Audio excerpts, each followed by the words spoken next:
Volume 1. Personal Power. Your Master Self. Epigraph. Look for the warrior and let him fight in thee. Take his orders for battle and obey them. He is thyself, yet infinitely wiser and stronger than thyself. Look for him, else in the fever and hurry of the fight thou mayest pass him, and he will not know thee unless thou knowest him. When once he has entered thee and become thy warrior, he will never utterly desert thee. Light on the path.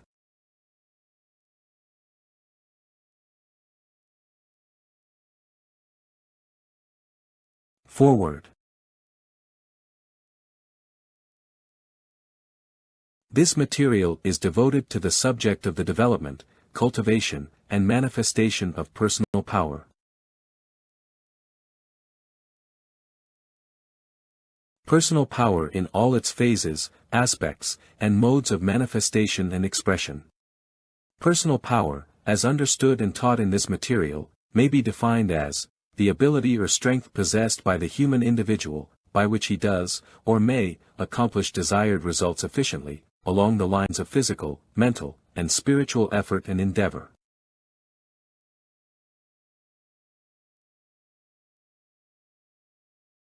This material is not written to reform the world, nor of conducting propaganda for the advancement of some particular creed, belief, the body of teaching, or doctrine, nor is it written on behalf of any particular organization, cult, society, or school interested in enlarging its membership, or in spreading its doctrines. Instead, it is written for you. You are the individual in whom we are interested, and for whom this instruction is intended.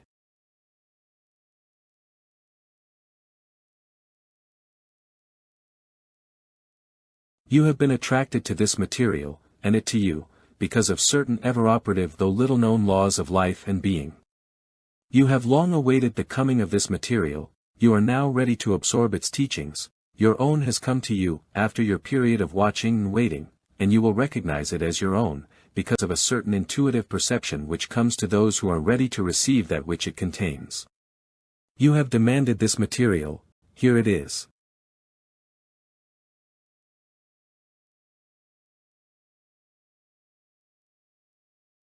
This material is different in many respects from anything that you have ever read. A careful and earnest study of the truths presented in it will work a marked change in you, though you may not fully realize it at this time.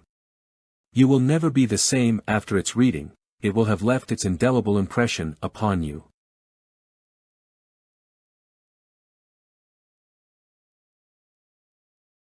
You may come to think that you have put it aside and that you have no further interest in its teachings. But you will find that certain memories of the statements contained in it will abide with you, and that echoes of its teachings will ring in the ears of your mind. In the words of Whitman, its words will itch in your ears till you understand them. Its basic truths, and the suggestions as to their application, will stick in your mind as the burr sticks in the fleece of the sheep which has acquired it in its wanderings.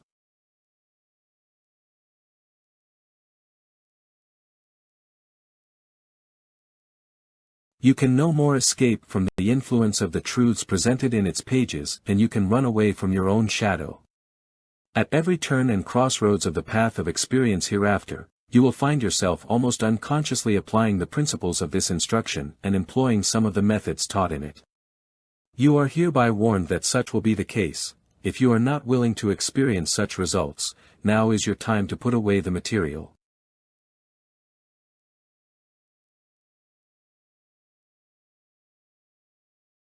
If, however, you decide to proceed with the reading and study of this material, we have several suggestions to make for you.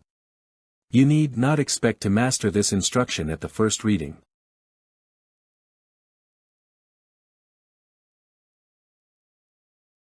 There is much solid food contained in it.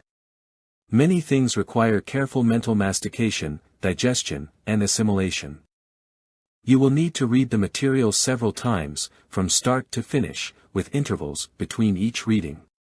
Yet the instruction is quite simple, and at each reading, you will acquire many important facts, principles, and methods.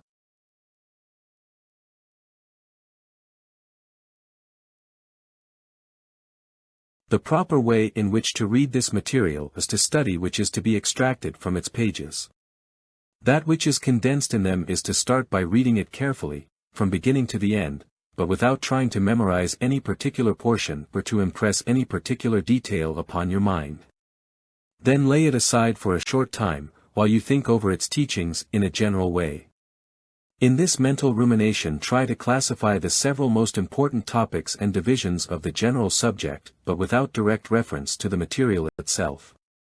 Having done this, take up the material again, and this time carefully absorb every phase and feature of its instruction. Take your time into rereading and restudying it. You will find something new in this material every time you take it up, no matter how many times you have previously gone over it.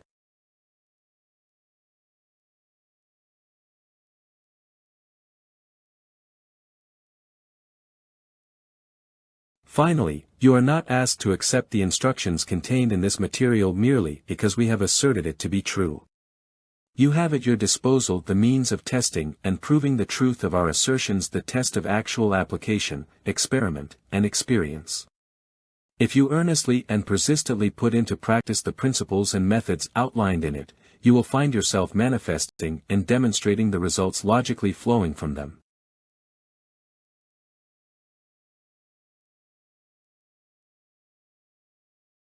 All that you are asked to do is to accept at least tentatively as a working hypothesis the general principles announced in this material, and to adopt as a working plan the methods it presents to you.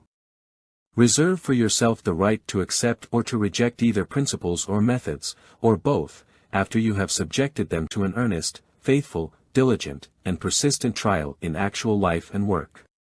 If you will do this, you will, in all probability, need no further argument to convince you of the truth of the underlying principles of this instruction, and of the efficacy of the method suggested in it.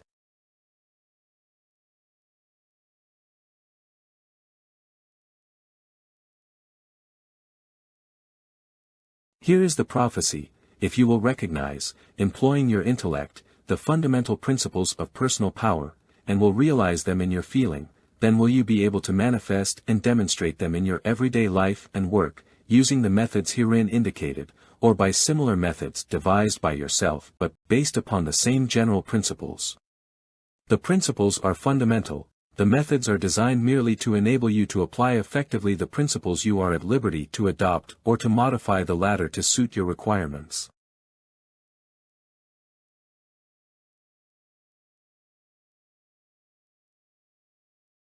If you attain the first two of the above stages, then assuredly you will attain the third stage, the stage of manifestation.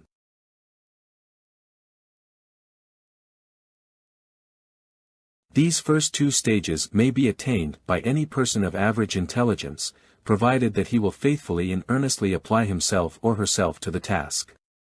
You are hereby challenged to test the truth of this prophecy by such a trial and experiment, but that trial and experiment must be made in good faith, in an earnest, serious spirit, and must be pursued with diligence, persistence, and insistence.